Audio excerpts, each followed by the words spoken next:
Of all the things that seem to trigger human beings out of their minds, statues are definitely pretty high up on the list. For example, what if I told you that this little statue here incited riots? Don't believe me? Keep watching as we cover some statue hysteria tonight on Deep Fat Fried. Deep Fat Fried!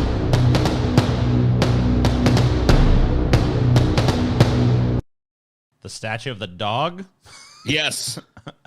Riots? This statue incited riots and is still a statue that stirs up people's emotions and rankles people's kind of feelings to this day. It's just a dog, though. It's yeah. It's just. I mean, I guess there's like a story behind this dog. There's a story behind every dog. There's a story behind every dog, TJ. Every dog has its day. It does. So the statue of this little brown dog here now, it looks extremely innocuous on the face of it, but the statue's history is riddled with riots and rife with controversy. The story of the brown dog and his memorial, and it's kind of a sad story. I got to prepare everybody. Trigger warning, sad story about a dog. Oh, damn it. Really sad. Damn. So his memorial goes back to December 1902. When Professor Starling at University College in London performed his first operation on the terrier dog, depriving it of so it was vivisected, basically. He deprived it, his first operation, he just took out its pancreas and sewed it back up. Gross. Fuck. During the following 2 months, the dog just lived in a cage and upset many at the lab with its howls and whines. In February 1903, he opened the dog back up to inspect the result of his first operation. He then clamped the wound with forceps and handed the dog over to Dr. Bayliss, who made a completely new wound in the neck for the purpose of a lecture demonstration to students. After another half hour, the animal, apparently suffering greatly, was given to Mr. Dale, an unlicensed research student, who took mercy on it and killed it by stabbing it through the heart. So, pretty nasty stuff. Definitely, I guess you can probably see why this one inflamed so many people's passions, I guess, right? Yeah. So Professor Starling and his... Let's torture this dog to death for science. I mean, look, it is a gray area because one of the ways that people learned how organs work and shit was vivisection of animals that are close enough to human beings and have similar structure. Like diabetes, insulin would never have been discovered without animal testing. Like certain...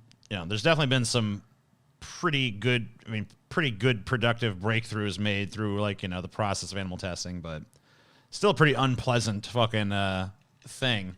It's an ongoing moral kind of cause as well, as animals are still tested, chemicals are tested on animals, and beauty products, cosmetics, yeah.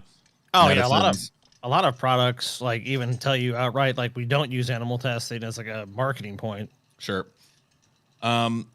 So Professor Starling and his physiologist colleague, Professor Bayliss, these are pictured here, argued that the cruel experiment was instrumental to their discovery of hormones, while anti-vivisection activists called it cruel and illegal. It led to what is called the brown dog affair, which became a cause célèbre, which that's a term that means, an incident arousing widespread controversy, outside campaigning, and heated public debate. Yeah. So it's the big fucking issue of the day, basically. Right. And it divided the country.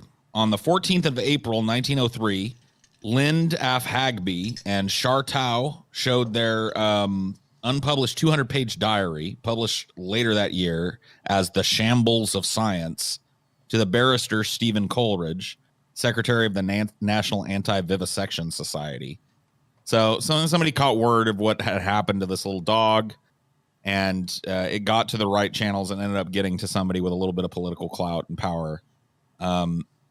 Coleridge, who is pictured here, his attention was drawn to the account of the brown dog. In the 1876 Cruelty to Animals Act forbade the use of an animal in more than one experiment. Yet it appeared that this little dog had been used by Starling to perform surgery on the pancreas, used again by him when he opened the dog to inspect the results of the previous surgery, used for a third time by Bayliss to study the salivary glands while it was still alive. Coleridge decided there was no point in relying on a prosecution under the act, which he regarded as deliberately obstructive, Instead, he gave an angry speech about the dog on 1st of May 1903 to the annual meeting of the National Anti-Vivisection Society at St. James Hall in Piccadilly. About 2,000 or 3,000 people attended it. Right. So this is a hot issue. Yeah, for sure. The speech by Coleridge was so moving that the issue was even debated in the House of Commons. Bayliss read the report on the speech in Charles Dickens's newspaper Daily News, and was so offended by the accusations of animal cruelty, and especially accusations that he violated the law, that he sued for libel. So the doctors that did this were like, "Well, fuck you, man. We're scientists. We learned stuff from this." So you can see the inherent conflict at the. Right. I love these stupid fucking wigs that these dorks wear. It doesn't even look. I mean, like. You are on Esquire. It's literally like you're wearing a fucking tablecloth on your fucking head or something. I mean, man, if I walked into a fucking court and the dude that was judging me looked like this, I'd probably get thrown in jail just for laughing in his face. I know. Bro. It's fucking like, I'm the judge. They still wear this in some countries, don't they? Yeah, I mean, they still wear it in certain ceremonial situations in fucking Great Britain. Oof. How do you take that seriously? Why? Ugh. I don't know. I don't get it. I don't either. For many, the brown dog affair could not easily be forgotten. Obviously, people love dogs. They always kind of have, I think. And the outcome of the trial continued to rankle. Wait a minute. I think I skipped ahead a little bit. Lord Alverstone. Yes. He's pictured here. He told the jury that the case was an important one of national interest. He called the shambles of science hysterical, and advised the jury not to be swayed by arguments about the validity of vivisection. After retiring for 25 minutes on 18th November 1903, the jury unanimously found that Bayliss had been defamed, to the applause of physicians in the public gallery. He was awarded £2,000 and 3,000 pounds in court costs. So 5,000 pounds. That's a lot. Probably a lot of pounds back then, I imagine. In the 1870s or 60s, was it? 1903. Okay, 1903. Oh, that's still a lot of money. He gave him the judgment money the next day. Coleridge, the guy that had, been found guilty of libel. Yeah. However, the anti-vivisection activists weren't going to take the loss lying down. With the help of the Daily News, 5,700 more pounds were raised for Coleridge within 4 months of his court costs. So they basically reimbursed him what he ended up having to pay. People got together and gave him money so that he wasn't out any money. So further, their cause carried on in print. In December 1903, Mark Twain, who opposed vivisection, published a short story, A Dog's Tale, in Harper's, written from the point of a view of a dog whose puppy is experimented on and killed. I've never read this story. I kind of want to go look it up now. Yeah. Given the timing and Anne Twain's views, the story was highly likely to be inspired by this trial and the story of this dog. And, Mark Twain wants to use his considerable talents as a writer to sway public opinion in the direction, that he advocates, which makes perfect sense. We saw in the last episode that we did with Scotty, I don't know if it's aired by now, because sometimes they don't air in the order we shoot them, but Mark Twain also appeared in that episode, for a piece of writing. He was a big cultural touchstone, like an international cultural. He was for a long time. He was known for his social commentary as well. Yeah, he was always striking while that iron was hot. Of course, that iron stayed hot longer back then. Now it's like, oh shit, oh man, I can't even. I was gonna do that tweet, but that issue died an hour ago. For many, the brown dog affair obviously wasn't easily forgotten. Outcome of the trial continued to rankle. It was therefore decided to erect a statue in memory of the brown dog. The original brown dog statue was erected in the London metropolitan borough of Battersea, a well-established center of progressive politics. Battersea was home to London's only anti-vivisection hospital, which neither conducted animal experiments nor employed physicians who approved of the practice, and thus was friendly territory for the statue and its supporters. The memorial pictured here featured a bronze sculpture of the now infamous brown terrier, drinking fountains for humans and dogs alike, and an inscription that detailed the sufferings of the pooch.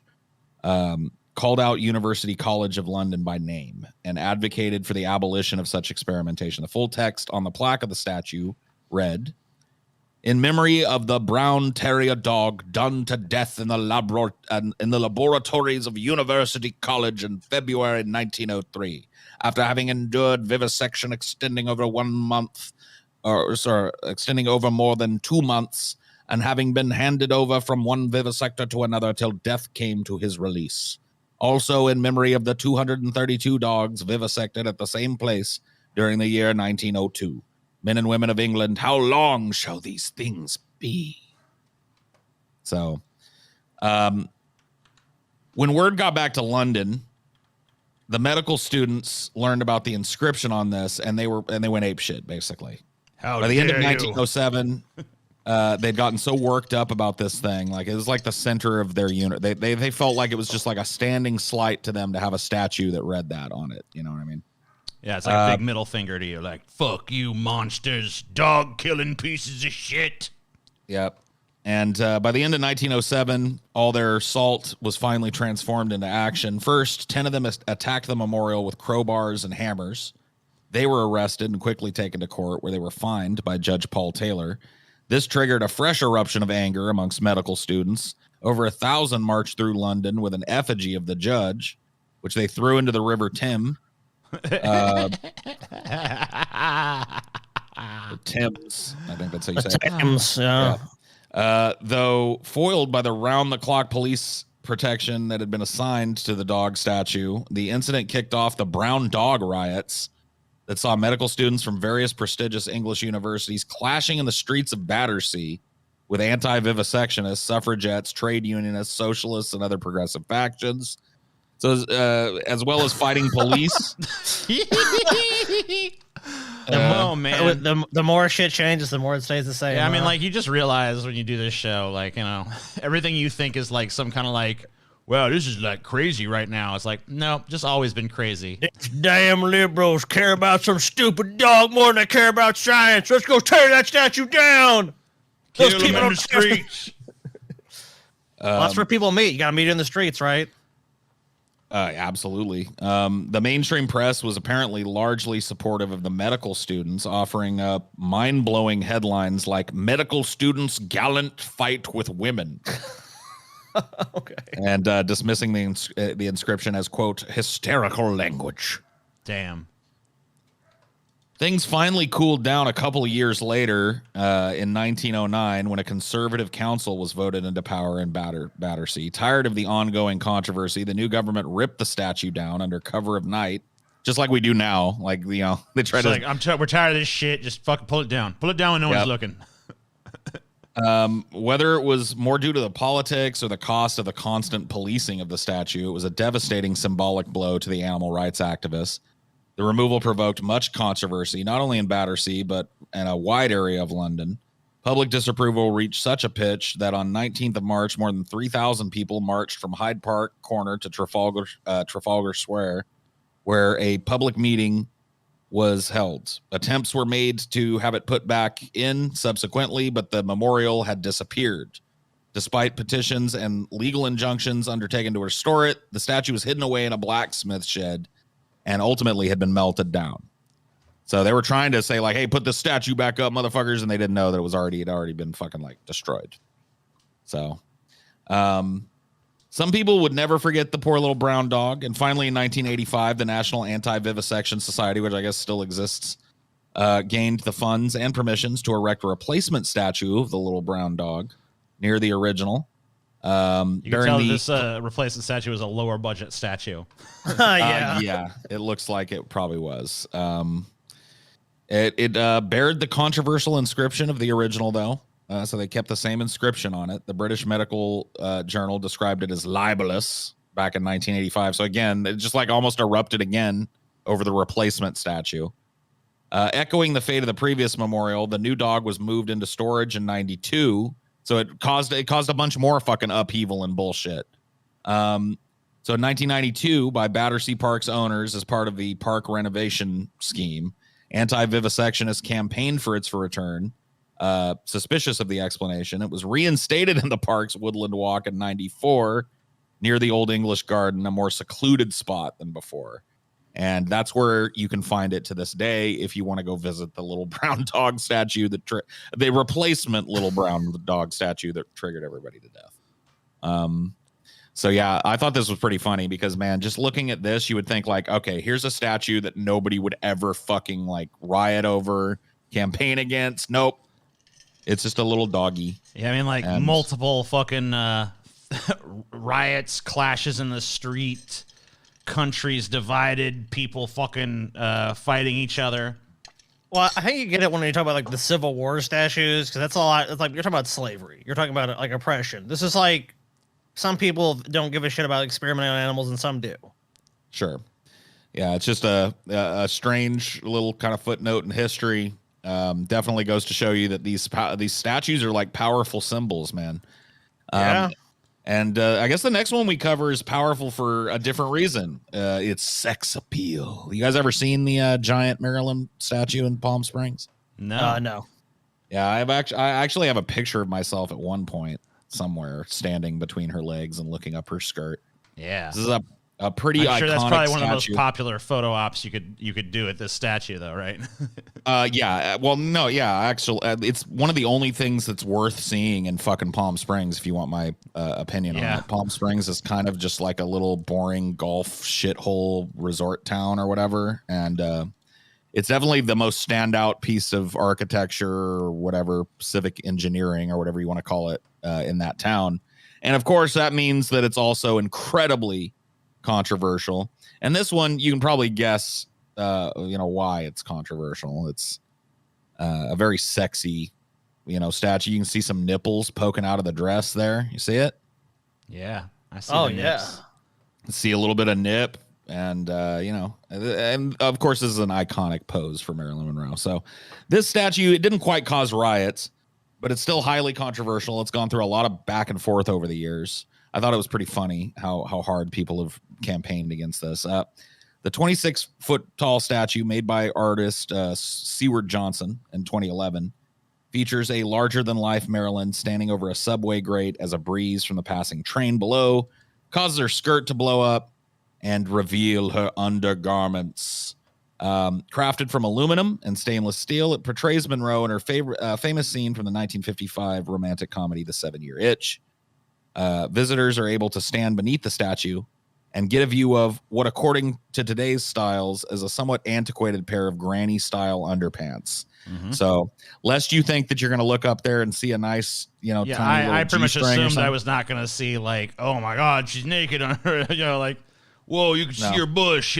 I didn't think they would do that. She's got like a pair of like bloomers on, basically. Mm-hmm. Scandalous back then.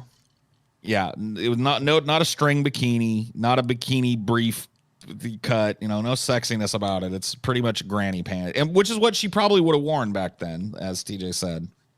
And it covers up her most private parts, obviously, and more. Sure. So her vagina is not hanging out. There's not an insinuation of a vagina. Trust me, I've looked up in there. I would tell you guys, there's not. Okay. So it was first unveiled in Chicago's Pioneer Court in July 2011. It set off debates about bad taste, what is art, and was also a much photographed tourist attraction before it was removed. Debates about bad taste. Go fuck yourself. It wasn't even fucking. It was from a movie from the 1950s, for fuck's sake. Now, TJ, this is sexist. You're sexist, TJ. People still triggered about it in 2012.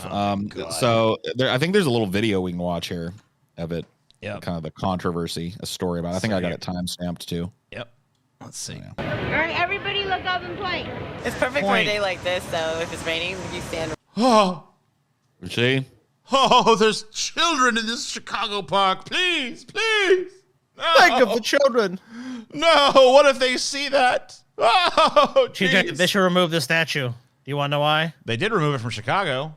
You know what? No, I mean, they should destroy it, TJ. You want to know why? Why? Because I'm a child, TJ. I'm a child and I've seen this. And those children saw it too. Multiple children, TJ. They've all seen it. Oh my God. They've all been corrupted. Right underneath her skirt. I don't think I get this many opportunities to say that I stood underneath some girl's skirt. It's tasteful. Oh, you might have a few more. You never know. No, tasteful. It's tasteful. Yeah, Who cares if it's tasteful or not? Why does it gotta be tasteful? Why does shit gotta be tasteful? Fuck tasteful. Some shit can be tasteless. You know, tasteful shit has its place. Tasteless shit has its place. She looks fucking awesome. Fuck you. Bunch of fucking prude ass motherfucking bitch motherfuckers. I hate these fuckers. In the least. It's gaudy and garish, and personally, I don't like it. Who gives a shit? Who gives a shit? Says the dude wearing a big fake Gumby chain. Your fucking existence is gaudy and garish. I don't like you. How about that, fucking bitch? Meet me in the streets, bitch. Let's throw down over the Marilyn Monroe statue. Look, I like it, TJ.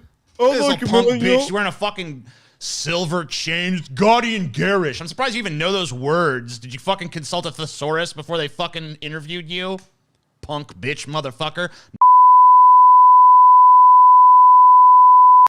Anyway, sorry.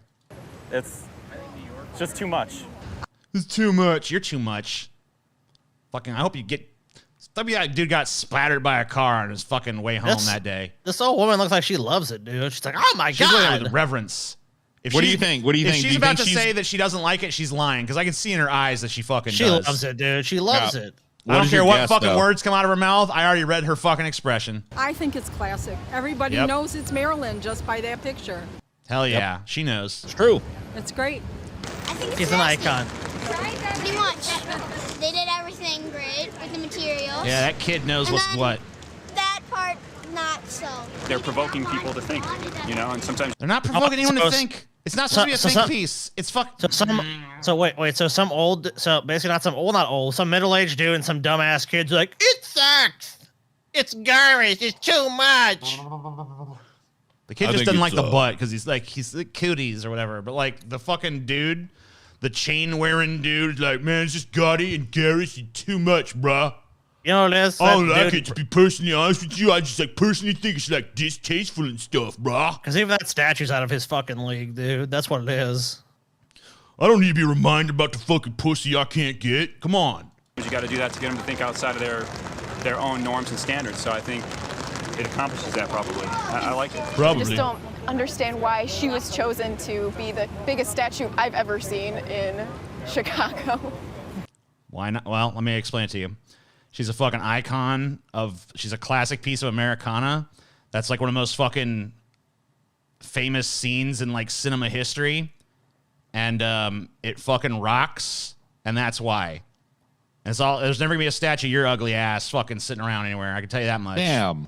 That's harsh, TJ. Fucking stupid TJ. fucking bitch. What if there is a statue of her one day? Then you have to. Well, then I find it gaudy and garish and distasteful then. I think it should be torn down. I feel like there's more worthy people. You're a jerk, TJ. More You're a real worthy jerk. people? Fuck you, you.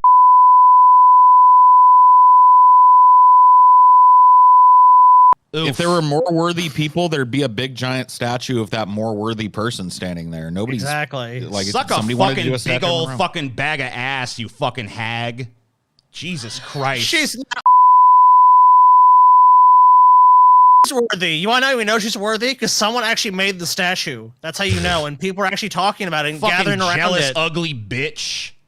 Fucking That's never amazing. gonna look even fucking one goddamn third as hot as Marilyn Monroe, so she fucking got to take it out on the statue. I don't think she's worthy. Who the fuck would you put there then? That's mean, TJ. Fucking queen of the prude fucking people. Go to hell. God. These You love fucking prudes, humans TJ. disgust me. I You're hate a them so fan much. of prudes. You know you love them. You You're love an to angry hate them. guy, TJ. You're an angry guy, man. Calm down, TJ. It's not good for your heart. Not good for your blood pressure, TJ. It's going through the fucking roof here. Paul's man. always triggering me with his fucking episodes, man. Well, I know. you know, What the hell is this? can't see that part, TJ. And of course, they fucking take it down. Well, I think it was kind of like supposed to tour around a little bit. So it was in Alright. Chicago for a while, and then it was moved, dismantled and moved to Palm Springs, where I actually saw it while it was there. I was there in about 2013 for a conference. And it was in Palm Springs. It didn't have as much controversy there, but I remember when it was there was big news stories and shit in the local paper or whatever that, you know, people are pissed off about the Monroe statue and they think it's indecent or obscene or whatever. So everywhere this thing goes, it stirs up the pearl clutchers. Of course it does. It Good old went, Marilyn Monroe still triggering these fuckers even fucking more than a goddamn half a century later. Still pissing them off. So it languished there in in Palm Springs for a couple of years, and then it left Palm Springs and went on kind of a world tour. It got displayed in Australia and China and other places before being brought back to the U.S., and it eventually landed in Connecticut during an exhibit of Seward's work in total in 2018. And while there, it drummed up backlash from a local church. Of course it did. Now, usually these churches, I won't even give them the benefit of the doubt, but in this case, it did end up right across the street from their church, and the back of it was facing. So when they would come out of church, they would see your ass.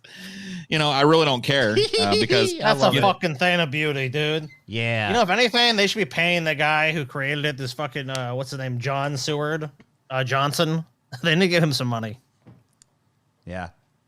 I like him. I'm gonna go check out his fucking more of his work at some point now. He improved their view, dude. They get to look at Marilyn Monroe's butt every time they leave church. Yeah, finally you get to see what fucking a real god looks like, you motherfuckers. And honestly, I really don't feel bad for these church people, because even if it does, whatever, I can understand having a moral code that doesn't allow you to look up Marilyn. No, actually, I can't. Yeah, that's wrong. No, we have to stare at their gaudy ass religious imagery on every corner of every street, so they can fucking put up a dick. goddamn picture, put up a goddamn statue of their fucking Lord and Savior all beaten to shit, fucking hanging from some sticks with his nails through his fucking hands and feet, bleeding, looking miserable, fucking worshiping human suffering, but they're like, oh no, I'm offended by the statue of a woman fucking smiling and fucking having a good time. That's what pisses me off. Go fuck yourself. A little bit of strong female sexuality. That's way more offensive than a beaten and bloody fucking person. And notice once again nailed the to a prudish cross. fucking feminist nitwit on the streets of Chicago and the fucking backwards regressive church folk of Connecticut on the same fucking page. Yep. Puritan and neo-Puritan. Go fuck yourselves, all of you. Go to hell and die. Or die and go to hell, either way. City resident Lori Tamburo told the Advocate newspaper that she found it disturbing to see children climbing on the statue's leg and looking up the skirt. I knew it. I fucking knew it. Think of the children. Whoa. I just find the position to be offensive, she said. It was, in my eyes, very disrespectful. I looked at it, and I think because what I saw with all these kids looking up, the height is ruining it. It's ruining beautiful Marilyn. Oh, she's ruined. So I'm still a fan of Marilyn. I just am not a fan of this depiction of Marilyn. They're making her look like a nasty whore. It's disgusting. I love this picture of her mooning the fucking church, by the way. It's great. Whoever decided that this is where they were going to display this is a great troll. This person is the placement of this statue is absolutely perfect. Because normally you would expect it to kind of face the street, right? Mm-hmm. And they deliberately made sure it didn't. That's great. The Reverend Dr. Todd Grant Yonkman, pastor of this church behind here that got all salty. At least he had a sense of humor about the statue, but he said it was an odd artistic choice. The issue is, why that statue? I mean, why any statue? Because it's a statue. He sent an email to the Associated Press. Marilyn Monroe was an artist deserving our respect. Why appropriate her image in this way? Is this the best we can do? It's literally a recreation of one of the most famous and iconographic fucking things she ever did. Yep. Like, what are you talking about? It's not like they didn't fucking have her depicted doing some shit she would never do. This is literally like one of the things she's most famous for doing. Okay, we were all born generations later than Marilyn Monroe, and we know who the fuck she is and where this is from. People know that where this is from 60 years later. So asking why someone would choose to make this depiction of this statue in this scene is asinine and fatuous. Like, it's obvious. It's self-evident. It's because this is a famous moment. Why would you... What are you going to pick some obscure shit? You're not going to pick some obscure... Not going to pick some obscure person. They just can't stand there's a statue that has a little bit of sex appeal to it. It's not just like, here's some boring shit. Here's some general. Here's some asshole that owns slaves. It's like, it's just a famous artist. That's all it was. A famous actress. I don't get it. I don't get why would they care? I think a lot of it just kind of drives the popularity of this. And so despite all this debate and huffle and shit from people, it's undeniable that wherever Marilyn goes, tourists followed. After the dismal tourist season of 2020, PS reports in Palm Springs thought it was worth about $1 million to purchase and reinstall the statue downtown in order to bring visitors back to Palm Springs. Like I said, it's the most interesting thing about Palm Springs. Palm Springs otherwise is just a bunch of like overpriced boutique shops and eateries where you sit down and you get a meal that's about the quality of like an Applebee's, but you pay about $50 a plate. That's the, you know what I'm talking about. Like yeah. Bistros and shit. It's like a rich person getaway kind of town or whatever the fuck, convention town. Well, that's what it was back in the day too. And that an era of Hollywood, Palm Springs was like, you had people like, it was like what, Frank Sinatra and shit, the Rat Pack, you know, all those guys went to Palm Springs. So I mean, that's obviously why. And I know Marilyn Monroe, I'm sure, went there too. So I mean, she does have ties to the city, so it does make sense. But I mean, yeah, like you said, at this point, Palm Springs is mainly known for golf courses. And you may be happy to realize that now in 2022, people are finally over being triggered about this statue and have moved on from it. I don't buy it for a second, bro. Nice try. I tried to pull the wool. Sorry. The Me Too movement has happened, ladies and gentlemen. Yeah. A petition called #MeTooMarilyn garnered nearly 50,000 signatures objecting to the placement. She wanted to be taken seriously as an artist and not just a sexual icon. We join others in asking the city of Palm Springs to venerate, not defile her memory, the petition states. This does not defile her memory. People are so fucking dumb. Yeah, she wanted to be an artist, not just a sexual icon. She could be both. How about that? She was both. She already was both. This is a work of art that fucking celebrates both. This is fucking, like, how is this not... Anybody who, you can fucking say a lot of things, but if you look at this statue and honestly you're like, this is not a celebration of Marilyn Monroe, you're a fucking imbecile. All right? I don't know why. You know what? This just proves statues they fucking get people hot. Because you know what? I'm pissed off right now. Paul, you've managed to piss me off with this fucking statue and the reaction to it. I want to go fucking bust some heads at this fucking statue. I know you do. See, I've got you. I told you, like, there's something about statues that just triggers people out of their minds, and it's not just the ones you'd think. Like, I understand the military dictator statues, right? Like the Confederate general. Like, oh shit, why do we still have that? But here's Marilyn Monroe, who, as far as we know, never hurt a fly in her whole life, and would have been probably proud to see herself displayed this way. If I had to take a guess at what Norma Jean would have actually thought about this statue. I would be pretty safe in saying that she probably would have felt honored by it to see herself created in such vivid, detail and in such a glowing kind like of a larger than life kind of way too. So anyway, they're trying to get Palm Springs to tear this down again. And it wasn't just radical feminists either. Upon learning it was returning to Palm Springs. Wait. Let me guess. It was also a bunch of fucking right-wing Christian prudes. You may be correct about that. A local group called the Committee to Relocate Marilyn filed a lawsuit to prevent its installation. The committee accuses the city of violating municipal and state codes by closing Museum Way without resident input for the 3 years the statue will be in Palm Springs. The city disputes this claim, saying a 3-year contract signed with PS Resorts requires only a temporary street closure to so they're just you're probably right. It probably is just religious people, and they realize that like being openly religious now doesn't really play as well as it used to, so they're trying to come up with some kind of like civic fucking bullshit, like, oh yeah, anywhere but here, get it? Yeah, so here's a gaggle of these idiots, obviously showing what they care about. Here's what I don't like. I don't like that I can kind of see a granny panty butt. But I'm offended. I have no other issues to talk about in my life, so I care about this statue. Palm Springs ain't got no real problems, so this is what we doing with our time, y'all. California has a massive fucking mega drought, but the statue done offended some people. And they've actually got a GoFundMe that's currently still up, I guess. I guess you might have pulled that to the Committee to Relocate Marilyn, i.e. the fucking religious fucking fucktards of Palm Springs. Those people gathered around here. This is how it was when I was there too. Like I saw her when she was still on tour, and they had her. I think it was on a different corner. They had her right out in front of a building, kind of in a central area in Palm Springs, and she was. There were just gaggles of people gawping at her from different angles and just looking at her. So obviously, like despite what people think, she draws a crowd, and I have a feeling she's not going anywhere. Palm Springs has her now, and I think they're going to keep her. She liked hanging in Palm Springs. She spent a lot of time there. It used to be kind of like a retreat town for Hollywood celebrities in the Silver Age and Golden Age of Hollywood, and so I don't think she would have a problem with being there. And fuck anybody who does. But and look at this, dude. They've gathered. They're almost to their goal. Yep.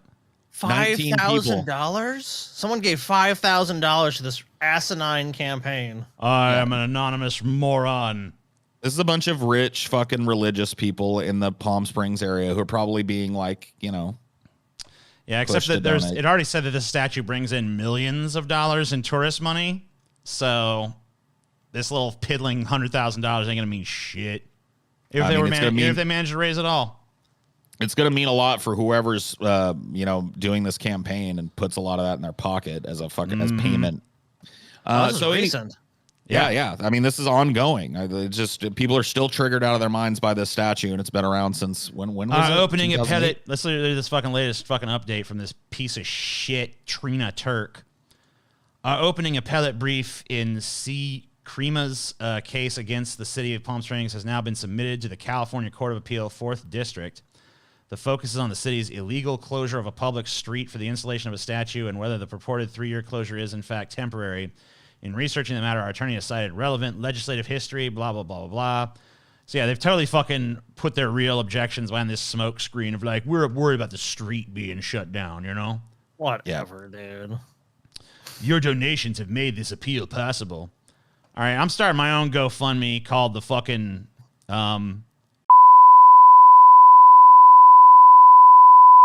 I was gonna say just keep Marilyn where she is and let Trina stay mad. No, I need to fucking All right. Well, you go ahead and make. I need to legal. Well, wait. Yeah, you got to make that. I don't want to fucking do it illegally. I want to change the law. You already have. You threatened to. Listen, I want to pass a law that makes it legal for me to. Okay. Oh, okay. Well, that's a horse of a different color. I'm not advocating that we go and. Or what I'm saying is, I want there to be a law. Satire. No, I'm saying I want there to be a law that says it is legal for me to do that. So, that's a totally different thing. I'm advocating for a legal position here.